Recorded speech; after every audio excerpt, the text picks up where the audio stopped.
Comrade Mahatma Gandhi என்று அன்புடன் அழைக்கப்படும் மோகன்தாஸ் கரம்சந்த் காந்தி 1869 ஆண்டு அக்டோபர் 2 குஜராத் மாநிலத்தில் உள்ள போர்பந்தர் எனும் ஊரில் பிறந்தார்.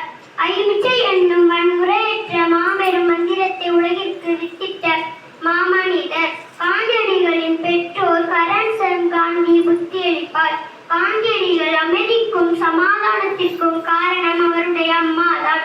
காந்தியடிகள் தன்னுடைய குருவாக கோபாலகிருஷ்ண கோகலையை ஏற்றிக் கொண்டார். சத்தியகிரகம் என்பது அடுத்தவரை காயப்படுத்தும் வேலை அல்ல, மாறாக மற்றவர்களின் மனதை இலக வைப்பதுதான் என்பார் காந்தி. சத்தியகிரகம் என்று அழைக்கப்பட்ட இவரது அறிவழி போராட்டம் இந்திய மக்களிடையே விழிப்புணர்வை ஏற்படுத்தியது. 1918 ஆண்டில் பீகார் மாநிலம் சாம்பரன் என்ற இடத்தில் நடைபெற்ற போராட்டம் தான் காந்தியின் முதல் போராட்டம்.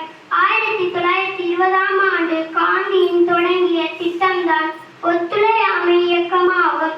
இளைஞர்களுக்கு அறிவலை போராட்டம் பற்றி கற்பிக்க விரும்பிய காந்தியடிகள் யங் இந்தியா என்ற பத்திரிகையை தொடங்கினார்.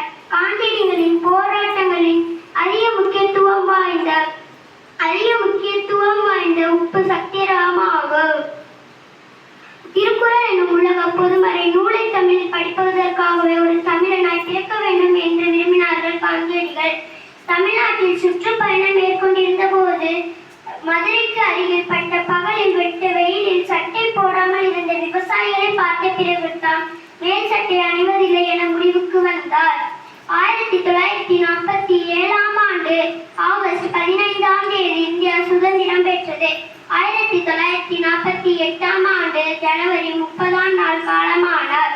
அனைவருக்கும் இனிய சுதந்திர தின நல்வாழ்த்துக்கள். நன்றி, வணக்கம்.